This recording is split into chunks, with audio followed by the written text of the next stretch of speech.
أشهد أن لا إله إلا الله وحده لا شريك له وأشهد أن محمدا عبده ورسوله أما بعد فأعوذ بالله من الشيطان الرجيم بسم الله الرحمن الرحيم الحمد لله رب العالمين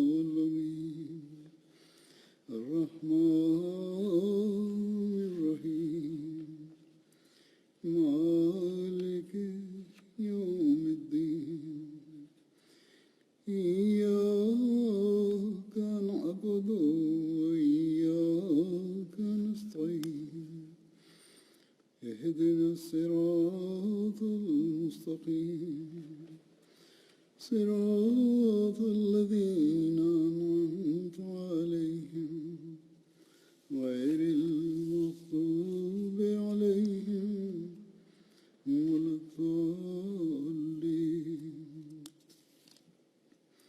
يا أيها الذين آمنوا كتب عليكم الصيام كما كتب على الذين من قبلكم لعلكم تتقون أيام معدودات فمن كان منكم مريضا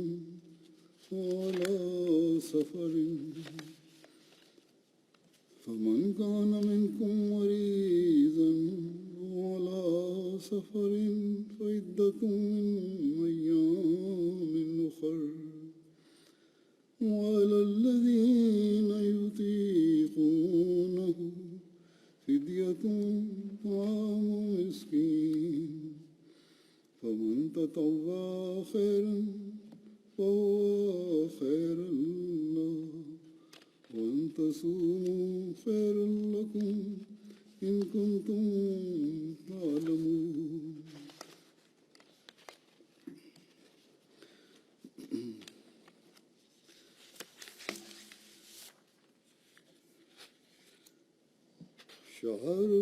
شهر رمضان الذي أنزل فيه القرآن هدى للناس وبينات من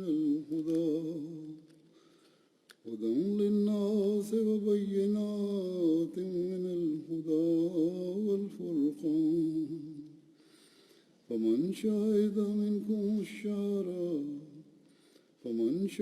منكم الشهر فليصم ومن كان مريضا وعلى سفر فعدة من أيام أخر يريد الله بكم اليسر ولا يريد بكم العسر ولتكملوا العدة ولتكبروا الله على ما هداكم ولعلكم تشكرون.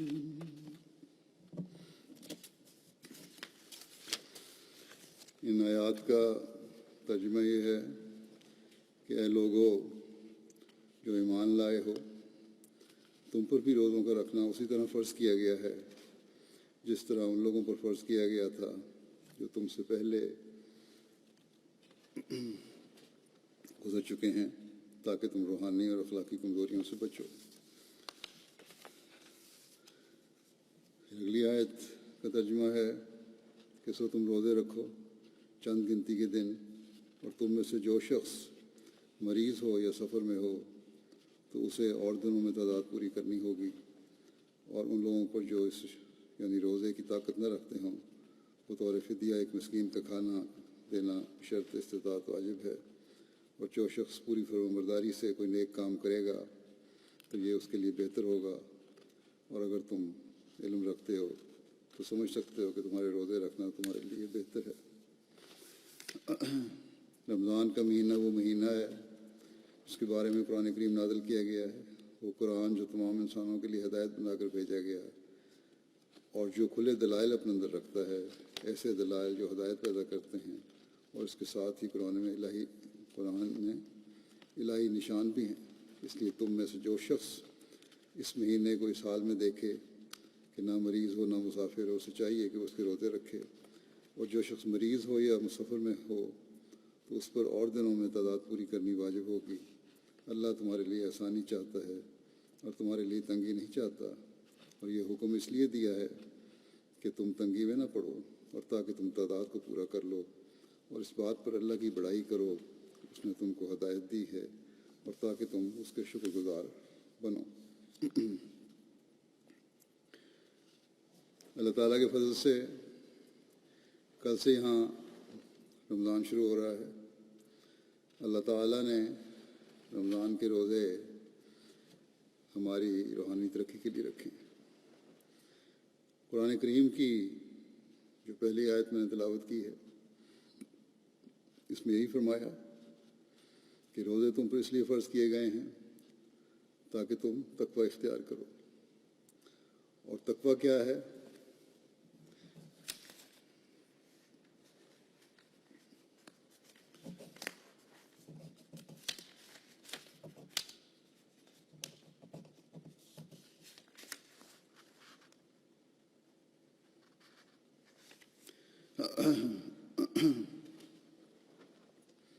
تقوی کیا ہے؟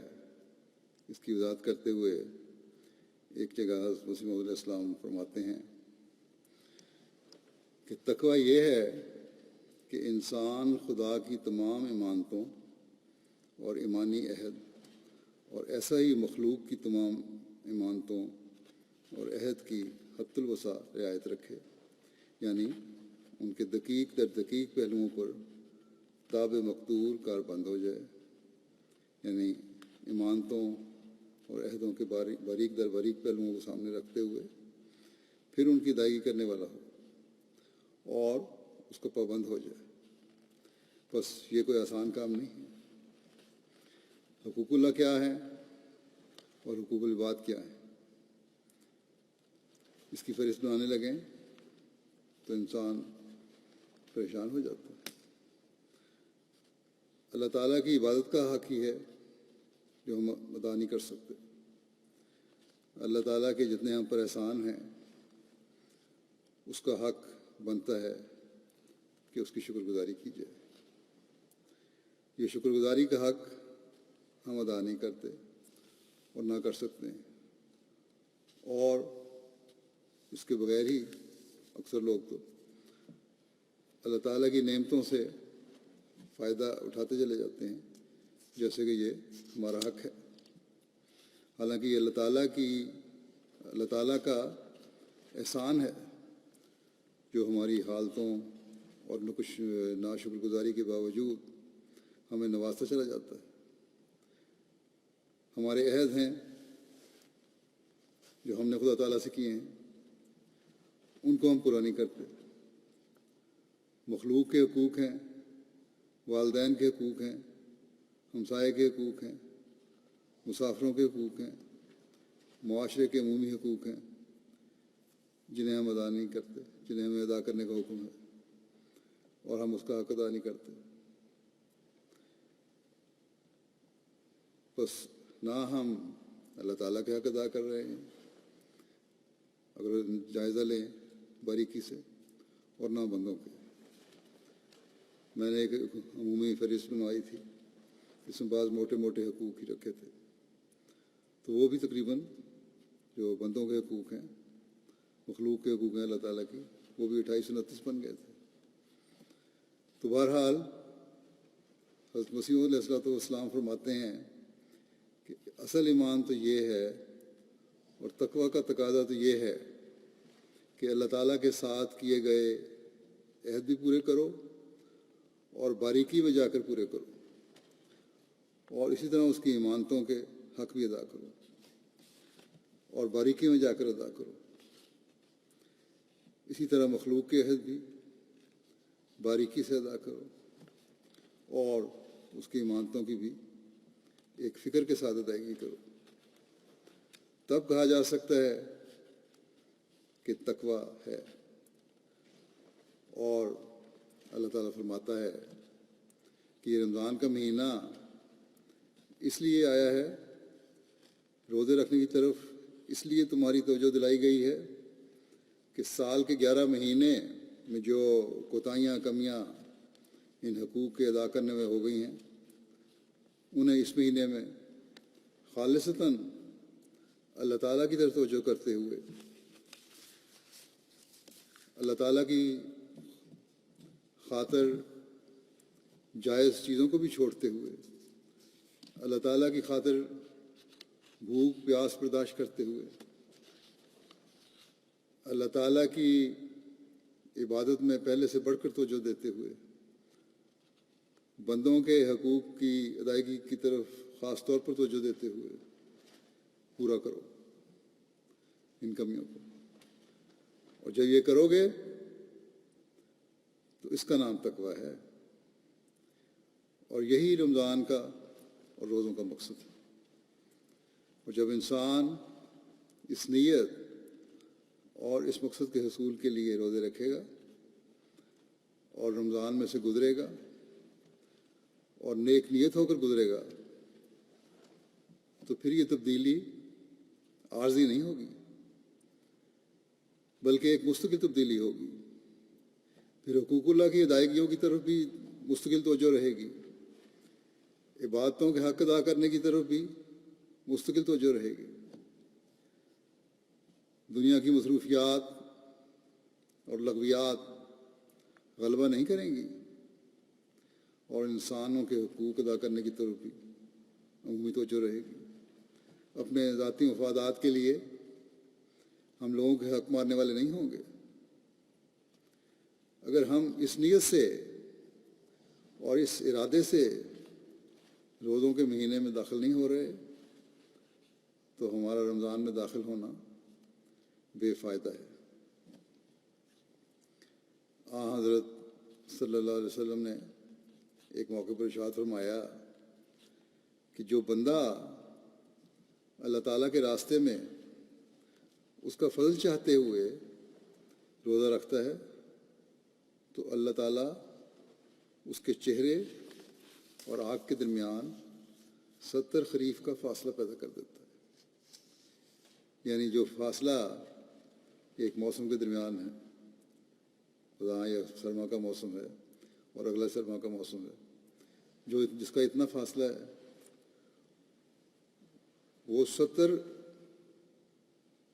خریف کا فاصلہ پیدا کر دیتا ہے. یعنی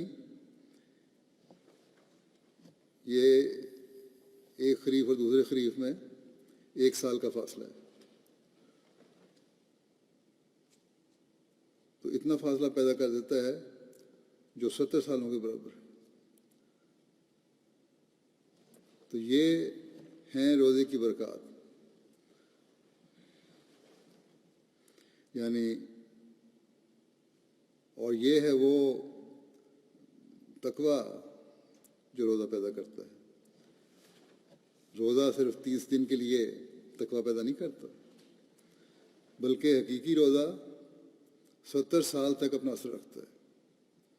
اور اس حساب سے اگر ہم دیکھیں تو روزے کی فرضیت ہونے کے بعد ایک انسان پہ، ایک بالغ مسلمان پہ جب روزہ فرض ہوتا ہے، اس کے بعد جو روزے سے حقیقی فیض اٹھانے والا ہے اور اس کی روح کو سمجھ کر روزہ رکھنے والا ہے، وہ تمام عمر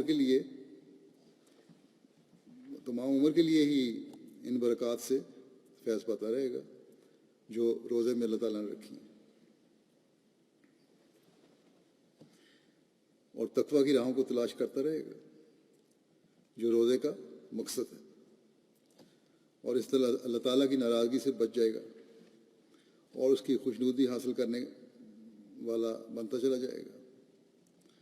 اگر ہم تصور کریں کہ ایسے روزے دار ہمارے معاشرے میں پیدا ہو جائیں تو وہ کس قدر خوبصورت معاشرہ ہوگا. جہاں اللہ تعالیٰ کے حق بھی ادا کیے جا رہے ہوں گے اور بندوں کے حق بھی ادا کیے جا رہے ہوں گے، اور یہی وہ حسین معاشرہ ہے جو ہر مومن قائم کرنے کی خواہش رکھتا ہے، بلکہ ہر انسان اس معاشرے کو قائم رکھنے کی کوشش کرتا ہے جہاں تک اس کے اپنے حقوق کا سوال ہے۔ لیکن جیسے کہ میں نے کہا، حقوق کا سوال ہے، عموماً اپنے لیے یہ تو پسند کرتا ہے، چاہے دوسرے کے لیے اس کو خیال نہ آئے، لیکن اسلام کہتا ہے کہ دوسروں کے لیے بھی تم نے یہ معاشرہ قائم کرنا ہے، صرف اپنی سہولیات نہیں دیکھنی، اپنے مفادات نہیں دیکھنے، اپنے حقوق نہیں دیکھنے، بلکہ دوسروں کے حقوق کی بھی حفاظت کرنی ہے، ان کا بھی خیال کرنا ہے۔ آج کل جو وبا پھیلی ہوئی ہے وائرس کی، اس نے حکومتی قانون کے تحت اکثر لوگوں کو گھروں میں بند کر دیا، اور یہاں ایک اچھی بات جماعت میں اس لحاظ سے پیدا ہو رہی ہے، لوگوں میں بھی بعض جگہوں پہ ان کا خیال آ رہا ہے، لیکن جماعت میں خاص طور پر تو جو ہے دنیا کے ہر ملک میں کہ خود عمل احمدیہ کے تحت، والنٹیئرس کے تحت جہاں جہاں مدد کی ضرورت ہے، لوگوں کو جنس پہنچانے کے لیے، دوسری سہولیات پہنچانے کے لیے، دوائیاں پہنچانے کے لیے وہ کر رہے ہیں۔ تو یہ جو حق ادا کیے جا رہے ہیں، یہ ایک ایسا نمونہ پیش کر رہے ہیں جس سے اپنے تو فائدہ اٹھا رہے ہیں، غیر بھی فائدہ اٹھا کر متاثر ہو رہے ہیں۔ بس یہ سوچ جو آج کل پیدا ہوئی ہے، انسانی خدمت کے لیے بھی یہ سوچ ہمیشہ ہمارے اندر قائم رہنے والی ہونی چاہیے، نہ کہ صرف ہنگامی حالات کے لیے۔ بہرحال اس کے علاوہ روحانی فائدے کیا ہیں؟ لوگ لکھتے ہیں کہ اس وجہ سے ہمارے گھر کا ایک نیا ماحول بن گیا ہے کہ ہم گھروں میں بیٹھ گئے ہیں، نمازیں باجماعت ادا ہوتی ہیں، نمازوں کے بعد مختصر درس و تدریس بھی ہوتا ہے، خطبہ اکٹھے بیٹھ کر سنتے ہیں، اور بعض دوسرے پروگرام MTA پر دیکھتے ہیں۔ اگر یہ لاک ڈاؤن مزید لمبا ہوتا ہے تو پھر اس رمضان میں، اگر یہ پورے رمضان تک حاوی رہتا ہے، تو اس طرح باجماعت نمازیں اور درس و تدریس کو مزید توجہ سے ادا کرنے کی ہمیں کوشش کرنی چاہیے۔ بچوں کو چھوٹے چھوٹے مسائل بھی سکھائیں اور بتائیں، جیسا کہ پہلے بھی میں نے ایک خطبے میں کہا تھا کہ اس طرح اپنا علم بھی بڑھائیں اور بچوں کا علم بھی بڑھائیں، اور دعاؤں کی طرف توجہ دے کر خاص طور پر اللہ تعالیٰ سے رحم مانگیں، اپنے لیے بھی اور دنیا کے لیے بھی۔ بس یہ دن جو اللہ تعالیٰ ہمیں دے رہا ہے، اس کا بھرپور فائدہ اٹھانا چاہیے۔ اس وبا نے عموماً گھروں میں جو ماحول پیدا کر دیا ہے، جیسا کہ میں نے کہا، اس میں مزید بہتری کی طرف ہمیں توجہ دینی چاہیے، نہ کہ ان گھروں کی طرح ہو جائیں جن کے بارے میں عموماً دنیا دار گھروں کے بارے میں عموماً آتا ہے کہ گھروں میں لڑائیاں اور فساد بڑھ گئے اور بے چینیاں بڑھ گئیں۔ ایک نیک ماحول میں تو اس نیکی کی وجہ سے جو ہمیں جس کی طرف کرنے کی طرف ہمیں توجہ دلائی گئی ہے، ہمارے ماحول بہتر ہونے چاہیے۔ بعض دفعہ مرد اس ماحول کا مکمل حصہ نہیں بنتے، جو ایک دینی ماحول گھروں میں پیدا ہو رہا ہے، اور بعض دفعہ عورتیں اپنی ترجیحات مختلف رکھتی ہیں۔ ایسے لوگوں کو یہ ادراک ہی نہیں ہے کہ ایسے حالات میں کس قدر اللہ تعالیٰ کی طرف جھکنے اور اس کی رضا حاصل کرنے کی ضرورت ہے۔ اور یہی وہ وقت ہے جب بچوں کو بھی زیادہ سے زیادہ خدا تعالیٰ کے قریب لایا جا سکتا ہے۔ بس ہمارے گھر کو ان دنوں میں، ہر گھر کو، ہر احمدی گھر کو ان دنوں میں اس طرف بہت توجہ کرنے کی ضرورت ہے، تاکہ ہم زیادہ سے زیادہ خدا تعالیٰ کا پیار جذب کر سکیں اور انجام بخیر ہوں۔ اللہ تعالیٰ ہمیں تقویٰ کی حقیقت کو سمجھنے کی اور اس پر کاربند ہونے کی توفیق عطا فرمائے۔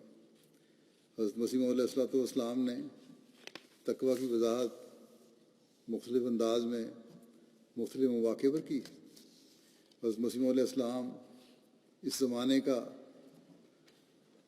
حصن حسین ہے، وہ مضبوط جائے پناہ اور قلعہ ہیں جنہوں نے ہمیں اللہ تعالیٰ سے رہنمائی پا کر اسلام کی حقیقی تعلیم ہم پر واضح کر کے بڑے درد سے ہمیں اللہ تعالیٰ اور اس کے بتائے ہوئے رسول کے راستے دکھا کر اس جائے پناہ میں داخل ہونے کی طرف توجہ دلائی ہے۔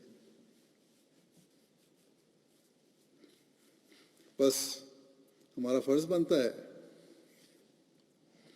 کہ ہم جو اس بات کا عہد کر کے آپ کی جماعت میں شامل ہوئے ہیں کہ آپ کی باتوں کو سن کر اس پر عمل کریں گے، اس عہد کو پورا کریں جو ہم نے آپ سے کیا ہے۔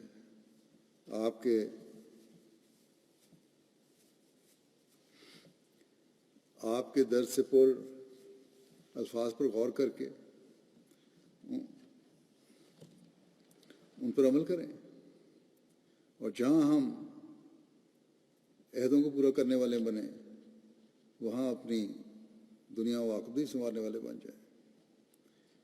اس وقت میں حضرت مسیح موعود علیہ السلام کے بعض اقتباسات پیش کروں گا جن کا مختلف مجالس میں آپ نے افراد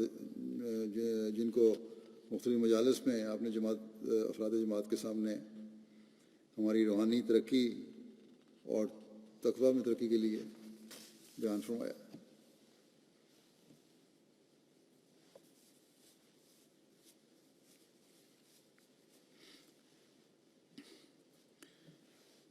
ایک مجلس میں اس بات کو وضاحت سے بیان فرماتے ہوئے کہ تقویٰ کیا ہے اور کیوں کر حاصل ہو سکتا ہے، حضرت اقدس مسیح موعود علیہ السلام فرماتے ہیں ضروری امر یہ ہے کہ پہلے یہ سمجھ لے کہ تقویٰ کیا چیز ہے اور کیوں کر حاصل ہو سکتا ہے۔ تقویٰ تو یہ ہے کہ باریک در باریک پلیدگی سے بچے، اور اس کے حصول کا یہ طریق ہے کہ انسان ایسی کامل تدبیر کرے کہ گناہ کے کنارے تک نہ پہنچے، اور پھر میری تدبیر ہی کو کافی نہ سمجھے، بلکہ ایسی دعا کرے جو اس کا حق ہے کہ گداز ہو جاوے، بیٹھ کر، سجدے میں، رکوع میں، قیام میں اور تہجد میں، غرض ہر حالت میں، ہر حالت اور ہر وقت اسی فکر و دعا میں لگا رہے کہ اللہ تعالیٰ گناہ اور معصیت کی خباثت سے نجات بخشے۔ فرمایا کہ اس سے بڑھ کر کوئی نعمت نہیں ہے کہ انسان گناہ اور معصیت سے محفوظ اور معصوم ہو جائے اور خدا تعالیٰ کی نظر میں راست باز اور صادق ٹھہر جاوے۔ لیکن یہ نعمت نہ تو میری تدبیر سے حاصل ہوتی ہے اور نہ میری دعا سے، نہ کوشش کافی ہے، نہ صرف دعا کافی ہے، بلکہ یہ دعا اور تدبیر دونوں کے کامل اتحاد سے حاصل ہو سکتی ہے۔ جب تک دونوں چیزوں کی انتہا نہیں کرو گے یہ چیز نہیں مل سکتی۔ فرمایا کہ جو شخص میری دعا ہی کرتا ہے اور تدبیر نہیں کرتا وہ شخص گناہ کرتا ہے اور خدا تعالیٰ کو آزماتا ہے۔ ایسا ہی جو نری تدبیر کرتا ہے اور دعا نہیں کرتا وہ بھی شوخی کرتا ہے اور خدا تعالیٰ سے استغنا ظاہر کر کے اپنی تجویز اور تدبیر اور زور بازو سے نیکی حاصل کرنا چاہتا ہے۔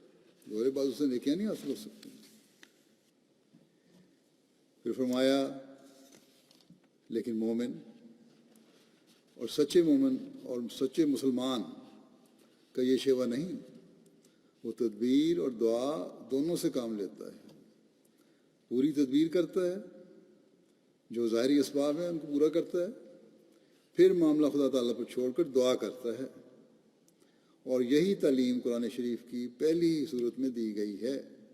چنانچہ فرمایا ہے ایاک نعبد و ایاک نستعین۔ جو شخص اپنے قوا سے کام نہیں لیتا وہ نہ صرف اپنے قوا کو ظاہر کرتا ہے، قوا کو ظاہر کرتا اور ان کی بے حرمتی کرتا ہے، بلکہ وہ گناہ کرتا ہے۔ پھر اس کی مزید تفسیر اس طرح بیان فرمائی کہ جو کچھ قوا خدا تعالیٰ نے انسان کو عطا کیے ہیں ان سے پورا کام لے کر پھر وہ انجام کو خدا کے سپرد کرتا ہے اور خدا تعالیٰ سے عرض کرتا ہے کہ جہاں تک تو نے مجھے توفیق عطا کی تھی اس حد تک تو میں نے اس سے کام لے لیا۔ یہ ایاک نعبد کے معنی ہے۔ پھر ایاک نستعین کہہ کر خدا سے امداد چاہتا ہے کہ باقی مرحلوں کے لیے میں تجھ سے امداد طلب کرتا ہوں۔ لیکن ہمیں ہمیشہ یاد رکھنا چاہیے کہ خدا تعالیٰ ہمارے دلوں کے حال اور ہمارے ہر عمل سے واقف ہے، اس لیے اپنی کوشش کو انتہا تک پہنچا کر جس قدر اور جس حد تک توفیق ہے اس حد تک کوشش کر کے پھر اس کی مدد کا بھی طلبگار ہوا جا سکتا ہے۔ بس اس معاملے میں بھی اپنے نفس کو اچھی طرح ٹٹولنے کی ضرورت ہے، یہ دیکھنے کی ضرورت ہے کہ آیا تقویٰ سے ہم کام لے رہے ہیں کہ نہیں۔ پھر آپ نے فرمایا اس میں شک نہیں ہے کہ انسان بعض اوقات تدبیر سے فائدہ اٹھاتا ہے، لیکن تدبیر پر کلی بھروسہ کرنا سخت نادانی اور جہالت ہے۔ جب تک تدبیر کے ساتھ دعا نہ ہو کچھ نہیں، اور دعا کے ساتھ تدبیر نہ ہو تو کچھ فائدہ نہیں۔ جس کھڑکی کی راہ سے معصیت آتی ہے پہلے ضروری ہے کہ اس کھڑکی کو بند کیا جاوے، پھر جس سراغ سے یا جس جگہ سے گناہ اندر آتا ہے، جو وجہ بنتی ہے چیز گناہ کی، نافرمانی کی، دین سے دور ہٹنے کی، پہلے ضروری ہے کہ اس وجہ کو دور کیا جائے۔ فرمایا کہ اس کھڑکی کو بند کیا جاوے، پھر نفس کی کشاکش کے لیے دعا کرتا رہے۔ اسی کے واسطے کہا ہے کہ والذین جاہدوا فینا لنہدینہم سبلنا۔ فرمایا کہ اس میں کس قدر ہدایت تدبیر کو عمل میں لانے کے واسطے کی گئی ہے۔ تدبیر میں خدا کو نہ چھوڑے۔ دوسری طرف فرمایا ہے ادعونی استجب لکم۔ بس اگر انسان پورے تقویٰ کا طالب ہے تو تدبیر کرے اور دعا کرے، دونوں کا جو بجا لانے کا حق ہے بجا لائے، تو ایسی حالت میں خدا اس پر رحم کرے گا۔ لیکن اگر ایک کر کے اور دوسری کو چھوڑے گا تو محروم رہے گا۔ پھر اس کو مزید کھولتے ہوئے حضرت اقدس مسیح موعود علیہ السلام فرماتے ہیں کہ پس انسان ایسے طریق سے تقویٰ پر قائم ہوتا ہے، یعنی تدبیر اور دعا سے، تو پھر فرمایا اور تقوی اللہ ہر ایک عمل کی جڑ ہے۔ فرمایا کہ ایسے انسان ایسے طریق سے تقوی قائم ہوتا ہے، جو یہ وہ طریق، کون سا طریق جو پہلے بیان ہوا ہے، تدبیر بھی اور دعا بھی، ایسے طریق سے تقوی قائم ہوتا ہے۔ اور تقوی اللہ ہر ایک عمل کی جڑ ہے، جو اس سے خالی ہے وہ فاسق ہے۔ تقوی سے زینت اعمال پیدا ہوتی ہے۔ تقوی ہی ہے جو اعمال کی خوبصورتی پیدا کرتا ہے، اور اس کے ذریعے اللہ تعالیٰ کا قرب ملتا ہے، اور اسی کے ذریعے وہ اللہ تعالیٰ کا ولی بن جاتا ہے۔ چنانچہ فرمایا انا اولیاءہ الا المتقون، ان اولیاءہ الا المتقون۔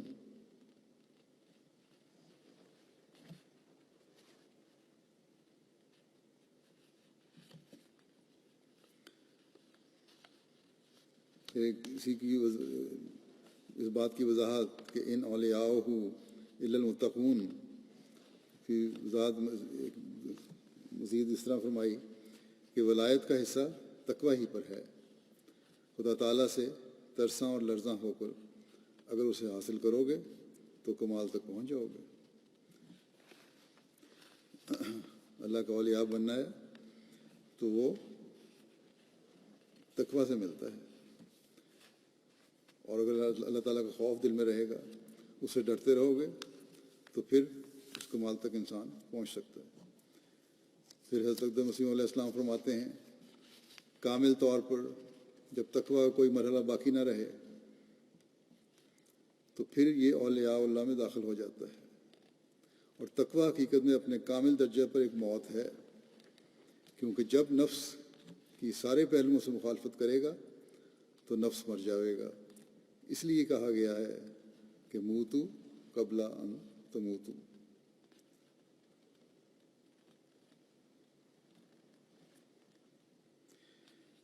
فرمایا کہ نفس ظاہری لذات کا دل دادا ہوتا ہے، پنہانی لذات سے یہ بالکل بے خبر ہے۔ یعنی اللہ تعالیٰ کی جو لذات ہیں، جو روحانی لذات ہیں، وہ تو چھپی ہوئی لذات ہیں، ان کو تو جانتا ہی نہیں۔ ظاہری دنیا کی چکا چوند ہے، انہی کو انسان جانتا ہے، اور نفس انہی کو چاہتا ہے۔ فرمایا کہ نفس کو خبردار کرنے کے لیے، فرمایا کہ اسے خبردار کرنے کے لیے ضروری ہے کہ اول ظاہری لذات پر ایک موت وارد ہو۔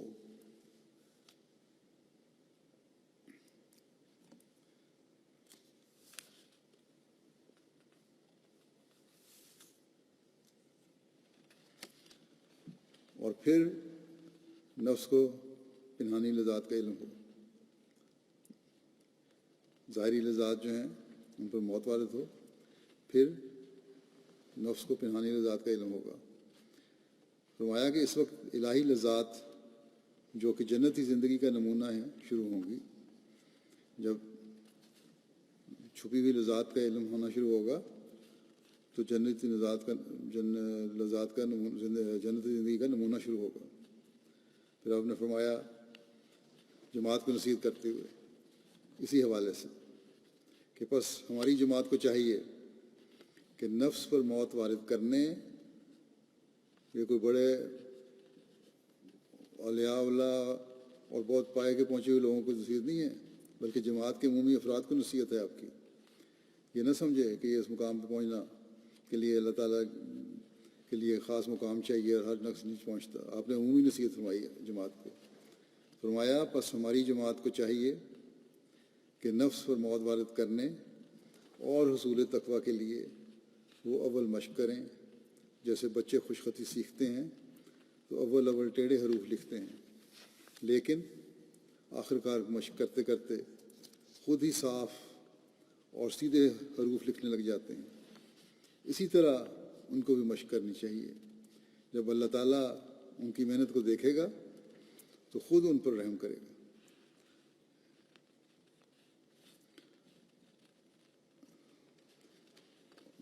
اور یہ جو پہلے بیان ہوا تھا والذین جاہدوا فینا، اس کی مزید وضاحت فرماتے ہیں کہ والذین جاہدوا فینا میں مجاہدے سے مراد یہی مشق ہے،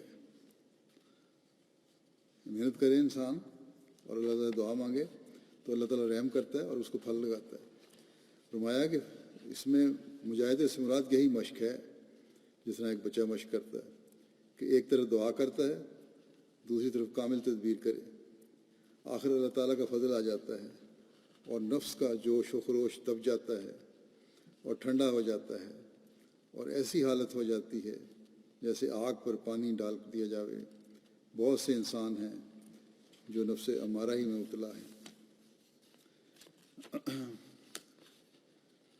پھر آپ فرماتے ہیں جماعت کی اندرونی اصلاح کے لیے کہ میں دیکھتا ہوں کہ جماعت میں باہم نزاعیں بھی ہو جاتی ہیں، آپس میں جھگڑے ہیں، رنجشیں ہیں، دوریاں ہیں، وہ ہو جاتی ہیں، اور معمولی نزاع سے پھر ایک دوسرے کی عزت پر حملہ کرنے لگتا ہے اور اپنے بھائی سے لڑتا ہے۔ یہ بہت ہی نامناسب حرکت ہے، یہ نہیں ہونا چاہیے، بلکہ ایک اگر غلطی کا اعتراف کر لے تو کیا حرج ہے۔ فرمایا کہ بعض آدمی ذرا ذرا سی بات پر دوسرے کی ذلت کا اقرار کیے بغیر پیچھا نہیں چھوڑتے۔ ان باتوں سے پرہیز کرنا لازم ہے۔ خدا تعالیٰ کا نام ستار ہے، پھر یہ کیوں اپنے بھائی پر رحم نہیں کرتا اور عفو اور پردہ پوشی سے کام نہیں لیتا؟ چاہیے کہ اپنے بھائی کی پردہ پوشی کرے اور اس کی عزت و آبرو پر حملہ نہ کرے۔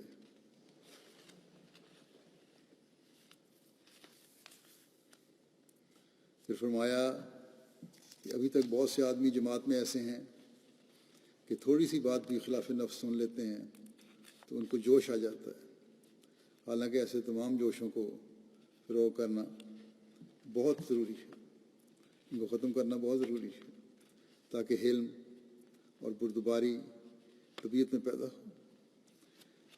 فرمایا دیکھا جاتا ہے کہ جب ایک ادنا سی بات پر بحث شروع ہوتی ہے تو ایک دوسرے کو مغلوب کرنے کی فکر میں ہوتا ہے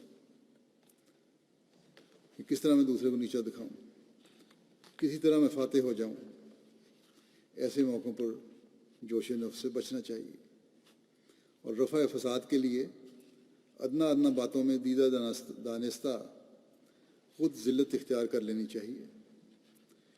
اس امر کی کوشش ہرگز نہ کرنی چاہیے کہ مقابلے میں اپنے دوسرے بھائی کو ذلیل کیا جائے۔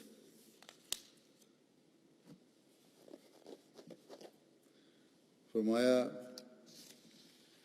کہ یہ بڑی رعونت کی جڑ اور بیماری ہے کہ دوسرے کی خطا پکڑ کر اشتہار دے دیا جائے۔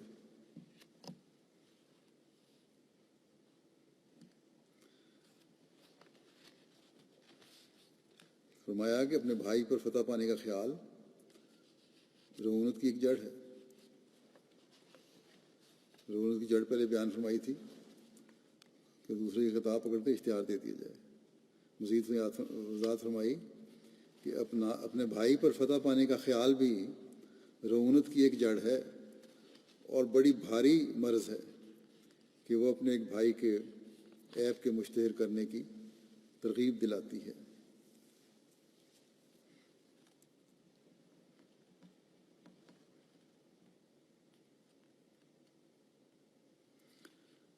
فرمایا ایسے امور سے نفس خراب ہو جاتا ہے، اس سے پرہیز کرنا چاہیے۔ غرض یہ سب امور تقوی میں داخل ہیں اور اندرونی بیرونی امور میں تقوی سے کام لینے والا فرشتوں میں داخل کیا جاتا ہے، کیونکہ اس میں کوئی سرکشی باقی نہیں رہ جاتی۔ تقوی حاصل کرو، کیونکہ تقوی کے بعد ہی خدا تعالیٰ کی برکتیں آتی ہیں۔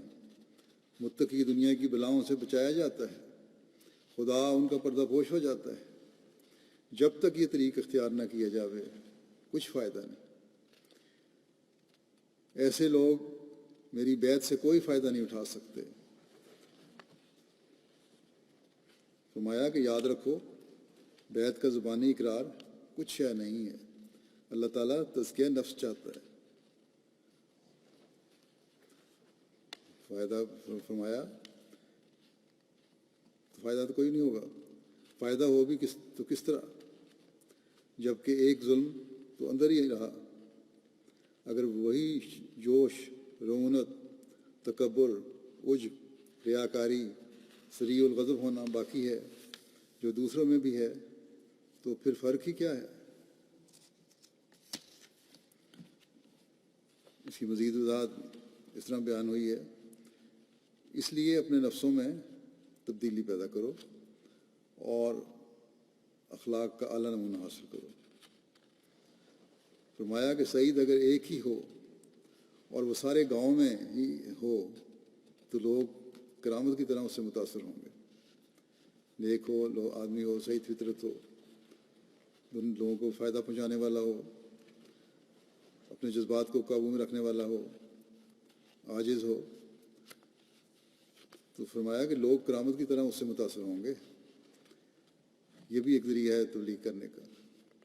نیک انسان جو اللہ تعالیٰ سے ڈر کر نیکی اختیار کرتا ہے، اس میں ایک ربانی روب ہوتا ہے اور دلوں میں پڑ جاتا ہے کہ یہ باخدا ہے۔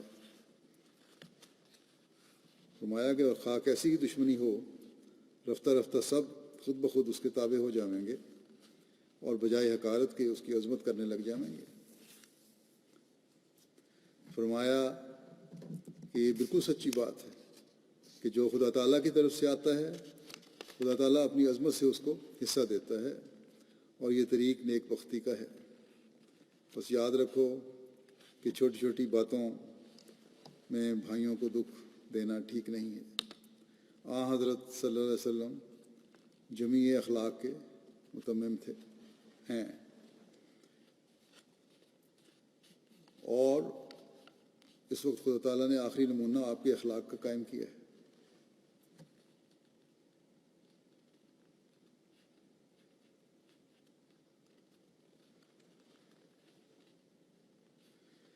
فرمایا کہ اس وقت بھی اگر وہی درندگی رہی تو پھر سخت افسوس ہے، افسوس اور کم نصیبی ہے۔ بس دوسروں پر عیب نہ لگاؤ، کیونکہ بعض اوقات انسان دوسرے پر عیب لگا کر خود اس میں گرفتار ہو جاتا ہے۔ اگر وہ عیب اس میں نہیں ہے اور پھر تم نے الزام لگایا تو خود اس گرفتار ہو جاؤ گے۔ لیکن اگر وہ عیب سچ مچ اس میں ہے جس پہ تم الزام لگا رہے ہو، جس کے بارے میں کہہ رہے ہو کہ اس میں یہ عیب ہے، تو فرمایا اگر سچ مچ اس میں ہے تو اس کا معاملہ پھر خدا تعالیٰ سے ہے، پھر بھی تمہیں کوئی ضرورت نہیں عیب لگانے کی۔ اگر برائی ہے تو اس کا معاملہ خدا کے ساتھ ہے، اور اگر نہیں ہے اور تم کہہ رہے ہو تو وہ پھر تمہارے اوپر وہ الٹ پڑ سکتا ہے۔ پھر فرمایا بہت سے آدمیوں کی عادت ہوتی ہے کہ وہ اپنے بھائیوں پر ناپاک الزام لگا دیتے ہیں۔ ان باتوں سے پرہیز کرو، بنی نوع انسان کو فائدہ پہنچاؤ اور اپنے بھائیوں سے ہمدردی کرو، ہمسایوں سے نیک سلوک کرو، اپنی بیویوں سے عمدہ معاشرت کرو، اور سب سے پہلے شرک سے بچو کہ یہ تقویٰ کی ابتدائی اینٹ ہے۔ پھر آپ فرماتے ہیں تقویٰ کے معنی ہیں بدی کی باریک راہوں سے پرہیز کرنا، مگر یاد رکھو نیکی اتنی نہیں کہ ایک شخص کہے کہ میں نیک ہوں اس لیے کہ میں نے کسی کا مال نہیں لیا، نقب زنی نہیں کی، چوری نہیں کرتا، بد نظری اور زنا نہیں کرتا۔ ایسی نیکی عارف کے نزدیک ہنسی کے قابل ہے، کیونکہ اگر وہ ان بدیوں کا ارتکاب کرے اور چوری یا ڈاکہ زنی کرے تو وہ سزا پائے گا۔ بس یہ کوئی نیکی نہیں جو عارف کی نگاہ میں قابل قدر ہو، بلکہ اصلی اور حقیقی نیکی یہ ہے کہ نوع انسان کی خدمت کرے اور اللہ تعالیٰ کی راہ میں کامل صدق اور وفاداری دکھلائے اور اس کی راہ میں جان تک دے دینے کو تیار ہو۔ اس لیے یہاں فرمایا ہے ان اللہ مع الذین اتقوا والذین هم محسنون، یعنی اللہ تعالیٰ ان کے ساتھ ہے جو بدی سے پرہیز کرتے ہیں اور ساتھ ہی نیکیاں بھی کرتے ہیں۔ یہ خوب یاد رکھو کہ نرا بدی سے پرہیز کرنا کوئی خوبی کی بات نہیں جب تک اس کے ساتھ نیکیاں نہ کرے۔ پھر آپ فرماتے ہیں یقیناً سمجھو کہ ہر ایک پاک بازی اور نیکی کی اصل جڑ خدا تعالیٰ پر ایمان لانا ہے۔ جس قدر انسان کا ایمان باللہ کمزور ہوتا ہے اسی قدر اعمال صالحہ میں کمزوری اور سستی پائی جاتی ہے، لیکن جب ایمان قوی ہوتا ہے، اللہ تعالیٰ میں ایمان مضبوط ہوگا تو اعمال بھی اچھے ہوں گے۔ جب ایمان قوی ہو اور اللہ تعالیٰ کو اس کی تمام صفات کاملہ کے ساتھ یقین کر لیا جائے، اسی قدر عجیب رنگ کی تبدیلی انسان کے اعمال میں پیدا ہو جاتی ہے۔ اللہ تعالیٰ کی صفات پر کامل یقین پیدا ہو جائے تو ایک عجیب رنگ کی تبدیلی انسان کے اعمال میں پیدا ہو جاتی ہے۔ خدا تعالیٰ پر ایمان رکھنے والا گناہ پر قادر نہیں ہو سکتا، کیونکہ یہ ایمان اس کی نفسانی قوتوں اور گناہ کے اعضاء کو کاٹ دیتا ہے۔ فرمایا کہ دیکھو، اگر کسی کی آنکھیں نکال دی جائیں تو وہ آنکھوں سے بد نظری کیوں کر سکتا ہے، اور آنکھوں کا گناہ کیسے کرے گا؟ اور اگر ایسا ہی ہاتھ کاٹ دیے جائیں پھر وہ گناہ جو ان اعضاء سے متعلق ہیں کیسے کر سکتا ہے؟ ٹھیک اسی طرح فرماتے ہیں کہ ٹھیک اسی طرح پر جب ایک انسان نفس مطمئنہ کی حالت میں ہوتا ہے تو نفس مطمئنہ اسے اندھا کر دیتا ہے اور اس کی آنکھوں میں گناہ کی قوت نہیں رہتی۔ وہ دیکھتا ہے پر نہیں دیکھتا، کیونکہ آنکھوں کے گناہ یعنی دیکھتا تو ہے مگر بد نظری کسی نظر سے نہیں دیکھتا، گناہ کی نظر سے نہیں دیکھتا، کیونکہ آنکھوں کے گناہ کی نظر سلب ہو جاتی ہے۔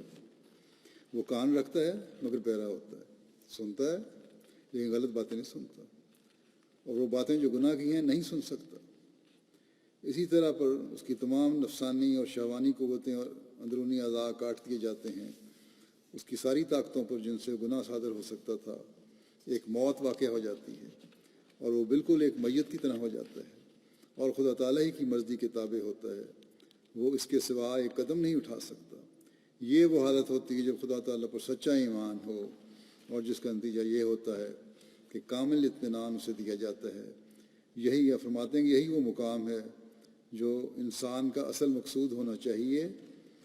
پھر فرمایا اس بارے میں کہ جو انسان کا اصل مقصود ہونا چاہیے، پھر آگے جماعت کو فرمایا کہ اور ہماری جماعت کو اس کی ضرورت ہے، اور اطمینان کامل کے حاصل کرنے کے واسطے ایمان کامل کی ضرورت ہے۔ پس ہماری جماعت کا فرماتے ہیں کہ پس ہماری جماعت کا پہلا فرض یہ ہے کہ وہ اللہ تعالیٰ پر سچا ایمان حاصل کریں۔ پھر فرماتے ہیں آپ کوئی پاک نہیں بن سکتا جب تک خدا تعالیٰ نہ بناوے۔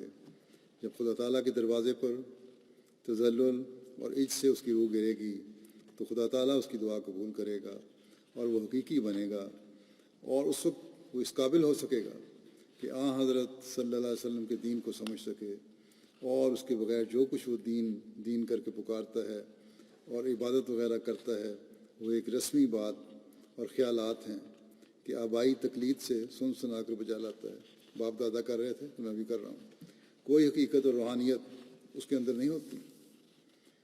بس یہ ہے وہ معیار تقویٰ، اور یہ ہے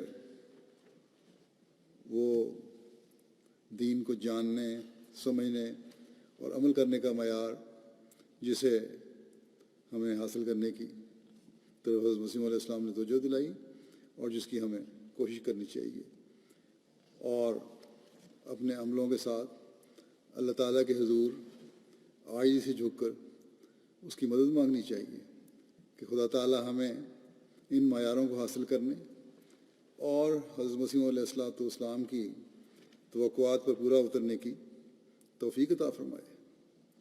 اور یہی تقویٰ ہے جو پھر اگلی آیات میں بیان کردہ جو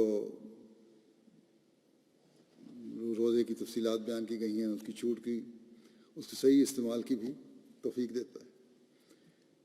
یہ ہر انسان کی اپنی حالت پر اللہ تعالیٰ نے چھوڑا ہے، بشرطے کہ تقویٰ سے کام لیا جائے۔ اگر روزے رکھنے کی طاقت نہیں، ایسی بیماری ہے جس میں روزہ برداشت کرنا مشکل ہے، ایسی بیماری ہے جس میں ڈاکٹر نے کہا ہے کہ روزہ نہیں رکھنا، تو پھر فدیہ دے دو، لیکن بہانے تلاش کر کے فدیہ کا جواز پیدا نہ کرو، بلکہ فرمایا کہ نیک کام کے لیے فرما برداری ضروری ہے۔ یہ دیکھنا ہے کہ اللہ تعالیٰ نے کس طرح اس کام کو کرنے کا حکم دیا ہے، بس اگر گہرائی میں جا کر تقوی پر چلتے ہوئے اگر کوئی اپنا جائزہ لے تو پتہ چلتا ہے کہ روزہ رکھنا بہتر ہے یا فدیہ دینا ہے۔ عارضی طور پر اللہ تعالیٰ نے پھر آگے مزید وضاحت فرما دی کہ مریض ہو یا سفر پر ہو تو روزہ نہ رکھو، کیونکہ اللہ تعالیٰ تنگی نہیں چاہتا، اور جب بیماری دور ہو جائے تو پھر چھوڑے ہوئے روزے پورے کرو۔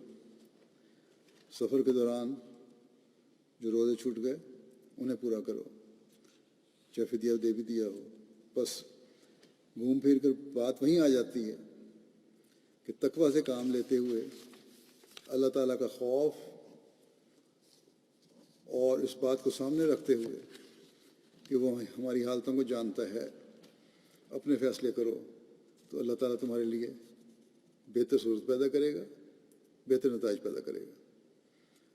حضرت مسیح علیہ الصلوۃ والسلام فرماتے ہیں وہ شخص جس کا دل اس بات سے خوش ہے کہ رمضان آ گیا اور میں اس کا منتظر تھا کہ آوے اور روزہ رکھوں، اور وہ بوجہ بیماری کے روزہ نہیں رکھ سکا، تو وہ آسمان پر روزے سے محروم نہیں ہے۔ فرمایا اس دنیا میں بہت لوگ بہانہ جو ہیں، بہانے کرتے ہیں، اور وہ خیال کرتے ہیں کہ ہم جس طرح اہل دنیا کو دھوکہ دے لیتے ہیں ویسے ہی خدا کو فریب دیتے ہیں۔ دنیا والوں کو دھوکہ دے لیا، اللہ کو بھی دیا جا سکتا ہے۔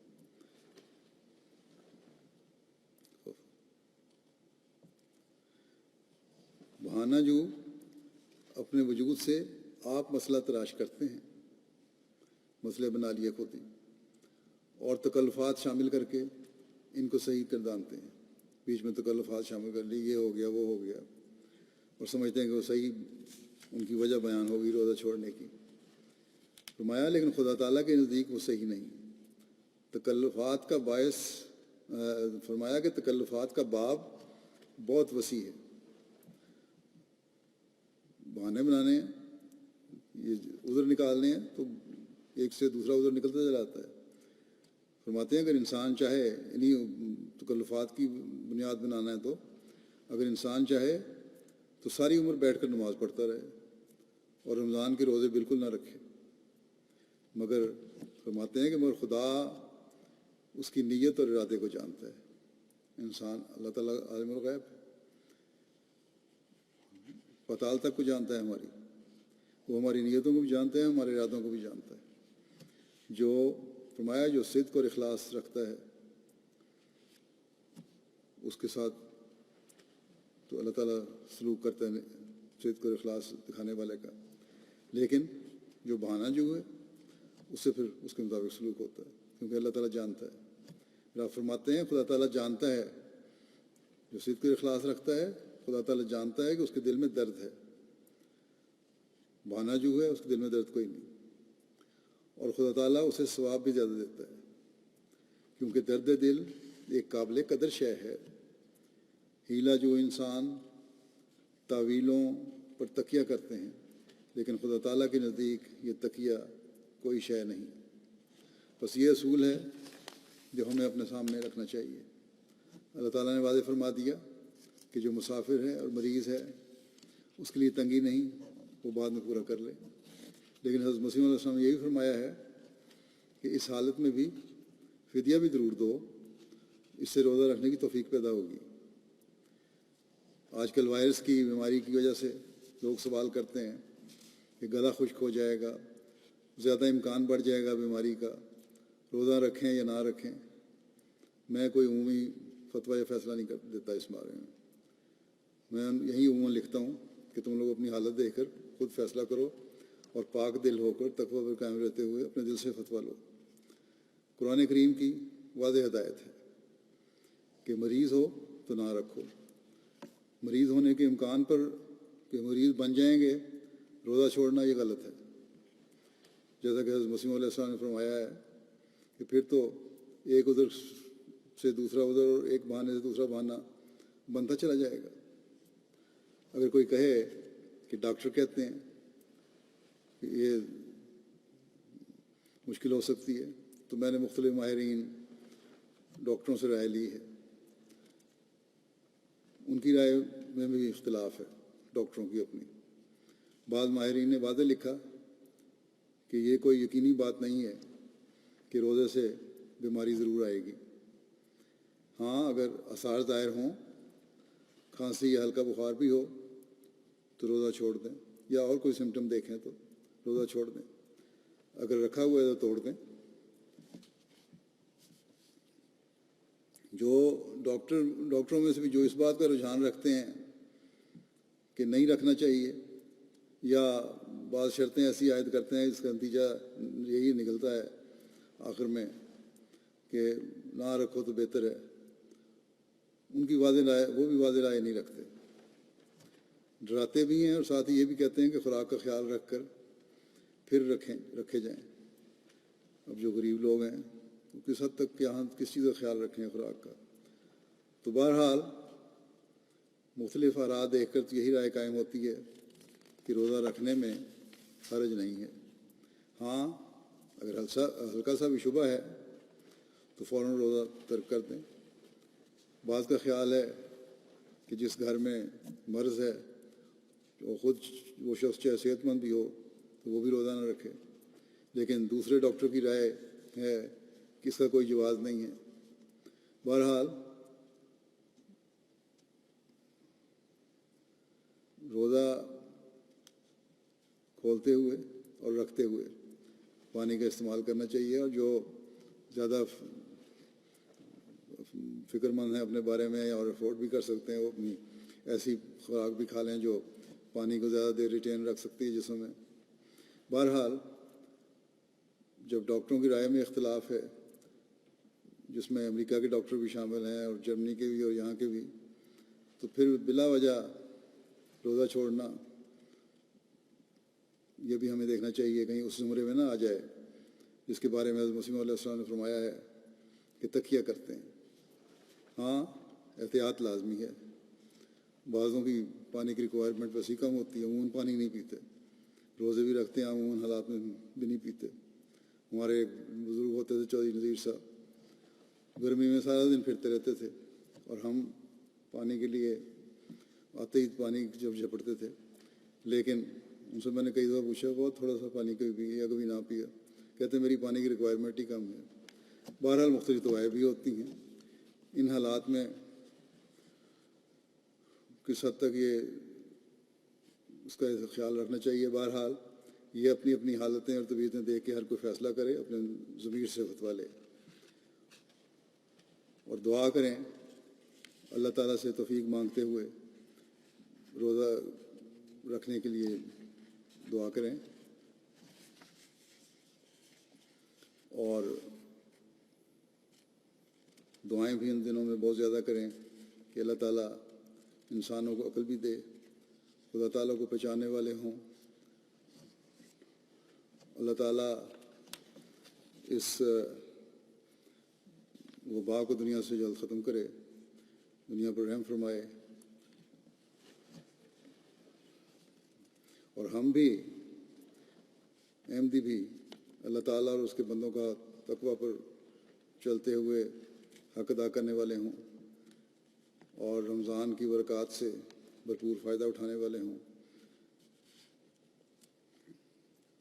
یہ بھی یاد رکھیں جو آج کل دنیا کے حالات ہو رہے ہیں، جب ایسی جس وبا کی وجہ سے معاشی حالات بھی انتہائی خراب ہو چکے ہیں دنیا کے، جب ایسے معاشی حالات آتے ہیں جیسے آج کل ہیں تو پھر جنگوں کے امکان بھی بڑھ جاتے ہیں. بہت سے تجزیہ نگار اس طرح کی باتیں بھی کر رہے ہیں. اور پھر دنیا دار حکومتیں اپنے مفادات کے حل تلاش کرنے کے لیے دنیاوی ہیلوں سے اس کے حل تلاش کرنے کی کوشش کرتے ہیں، توجہ بٹانے کے لیے اپنے عوام کی، اور ایسی باتیں کرتے ہیں جو پھر مزید مشکلات میں ان کو ڈالنے والی ہو. پھر مزید تباہی میں یہ لوگ چلے جاتے ہیں. اور جیسے کہ میں نے کہا، تبصرہ کرنے والے بھی اس رنگ میں بھی کرنے لگ گئے ہیں. بس اللہ تعالیٰ بڑی طاقتوں کو بھی عقل دے کہ وہ بھی عقل سے کام لیں اور کوئی ایسا قدم نہ اٹھائیں جس سے دنیا میں مزید فساد پیدا ہو اور مزید تباہی آئے۔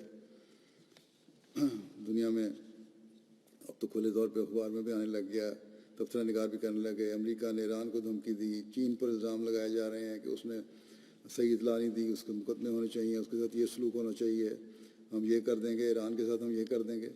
تو بہرحال امریکہ کی حکومت کو بھی عقل کرنی چاہیے، باقی حکومتوں کو بھی عقل کرنی چاہیے، اور ان حالات میں بجائے اس کے کہ کوئی غلط قدم اٹھا کر دنیا کو مزید تباہی کی طرف لے کے جائیں، صحیح سوچ کے ساتھ صحیح پلاننگ کر کے اور اللہ تعالیٰ کی طرف رجوع کرتے ہوئے، اس کی طرف جھکتے ہوئے، اللہ تعالیٰ سے مدد مانگتے ہوئے اس وبا سے بچنے کے لیے دعائیں کریں اور کوشش کریں، اور اس بیماری کے علاج کے لیے بھی جو سائنسدان کوشش کر رہے ہیں ان کی مدد کریں۔ اللہ تعالیٰ ہمیں دعاؤں کی توفیق دے، اپنی حالتوں کو بہتر کرنے کی توفیق دے، اور دنیا کو، دنیاوی بڑی حکومتوں کو عقل سے اپنی پالیسیاں بنانے اور آئندہ کے لائحہ عمل بنانے کی توفیق عطا فرمائے۔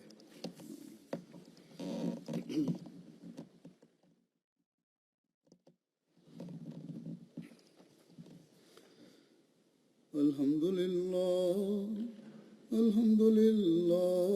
نحمده ونستعینه ونستغفره ونؤمن به ونتوکل علیہ ونعوذ باللہ من شرور انفسنا ومن سیئات اعمالنا من يهده الله فلا مضل له ومن يضلل فلا هادي له ونشهد أن لا إله إلا الله ونشهد أن محمدا عبده ورسوله